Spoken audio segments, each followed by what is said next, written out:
On dit que le ridicule ne tue pas, alors je vais vous prouver le contraire. Entre Ercilia Soudé qui pleurniche devant le commissariat et la conférence d'horizon qui provoque un malaise, Thomas Guénolé et sa guerre qui se fait laminer, Emmanuel Macron qui supplie les Français d'être réservistes, alors oui, ça va être mouvementé. Car ils n'ont peur de rien, mais ils sont capables de tout, et c'est dans l'actualité du jour.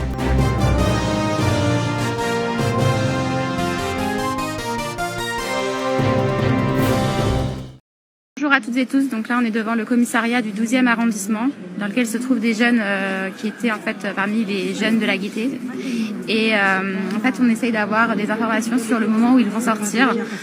On a d'abord eu comme information que 6 d'entre eux devraient sortir assez rapidement mais finalement plus d'une heure après toujours rien.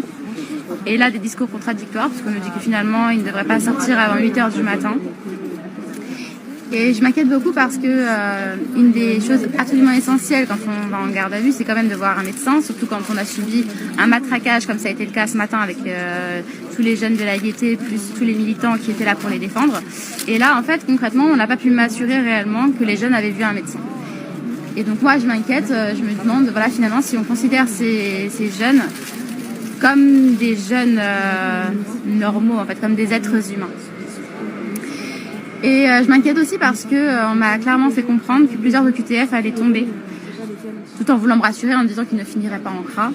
Mais en fait, l'OQTF n'est pas une solution. Ce qu'il faut, c'est c'est être véritablement humain, c'est prendre soin de la jeunesse, quelles que soient ses origines, quel que soit le pays d'où elle vient, et faire en sorte que chacun puisse vivre dignement, décemment, avec un toit sur la tête. Pauvre Ercilia qui attend son jeune migrant de 30 ans pour peut-être les accueillir chez elle.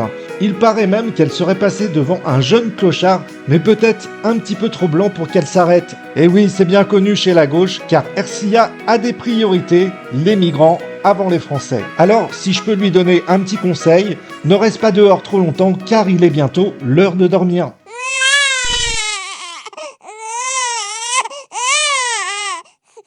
Allez, on passe à une autre actualité. Alors, je sais pas si vous connaissez le jeu Horizon sur les consoles de jeux vidéo où vous êtes en fait un as du volant, une star. Mais les stars ne sont pas que dans les jeux vidéo. Figurez-vous que dans le parti politique d'Édouard Philippe, s'appelant Horizon, je vous ai trouvé quelques perles rares. On regarde.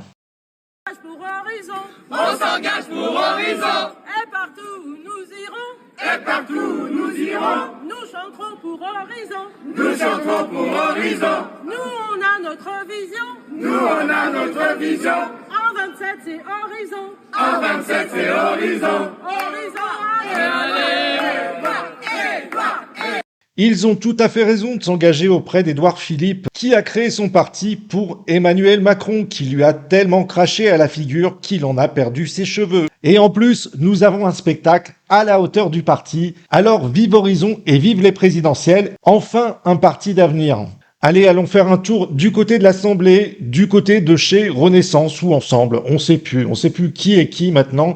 Allez, je vous propose qu'on écoute. Quand main dans la main, le RN et LFI, désolé si ça vous dérange qu'on répète une vérité et je la répéterai autant que nécessaire. Cet article 37, écrit par le président Chassaigne, voté par les deux extrêmes de l'hémicycle, démontre bien, s'il le fallait une énième fois, que vous marchez ensemble. Mais il y a un truc que je comprends pas. Si l'extrême gauche et l'extrême droite marchent ensemble, ils sont donc pour le gouvernement. Alors pourquoi elle s'énerve ? Ah mais c'est vrai, j'oubliais. Ça a changé. C'est vrai qu'Emmanuel Macron s'est pris pour François Ier, d'où le nom Renaissance. Allez, autre actualité, connaissez-vous Thomas Guénolé ? Mais si, vous savez, le mec qui avait dit que s'il le fallait, il irait faire la guerre en Ukraine. Oui, ce chroniqueur de TPMP vient de se faire ramasser. Allez, on regarde. Arrêtez de vous monter la tête, il y a une embrouille dans le bus, vous défendez même pas les gens dans le métro. Il y a un risque. Arrêtez de vous monter la tête. Il y a un risque objectif. Vous savez ce que c'est la guerre ? Oui. Arrêtez de vous monter la tête. Oui. Défendez déjà les gens dans le métro quand ils se font agresser, après vous irez faire la guerre ailleurs. Ça n'a rien à voir déjà, premier point. Tu racontes n'importe quoi, mon gars.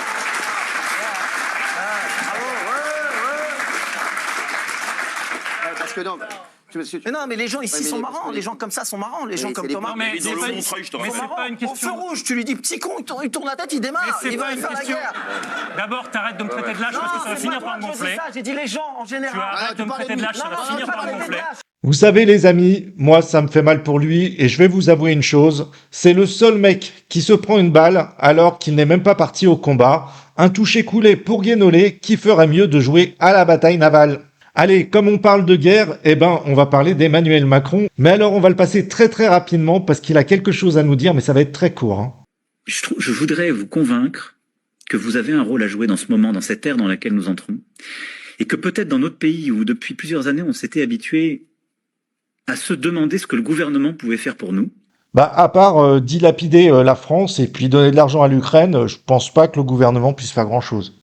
Et il en fait beaucoup, et je vais vous dire, on est un des pays où le gouvernement fait le plus à tous les âges de la vie. Ce qui est bien avec le président, c'est qu'il fait les questions et les réponses en même temps. On rentre dans une époque où chacun d'entre nous doit se demander ce qu'il peut faire pour la nation française et la République. Et au fond, j'ai besoin de vous. Et voilà, on y est. Il veut que les Français s'engagent comme réservistes. Je vais vous avouer encore une chose. Moi, je serai prêt à me battre aux côtés de l'Ukraine le jour où je verrai Brigitte et Manu en tenue de combat, les armes à la main, auprès des soldats ukrainiens. Autant vous dire que c'est comme croire au Père Noël. Et comme le ridicule ne tue pas, ils sont capables du pire. Sur ce, je vous dis à très bientôt pour de prochaines vidéos. Ciao!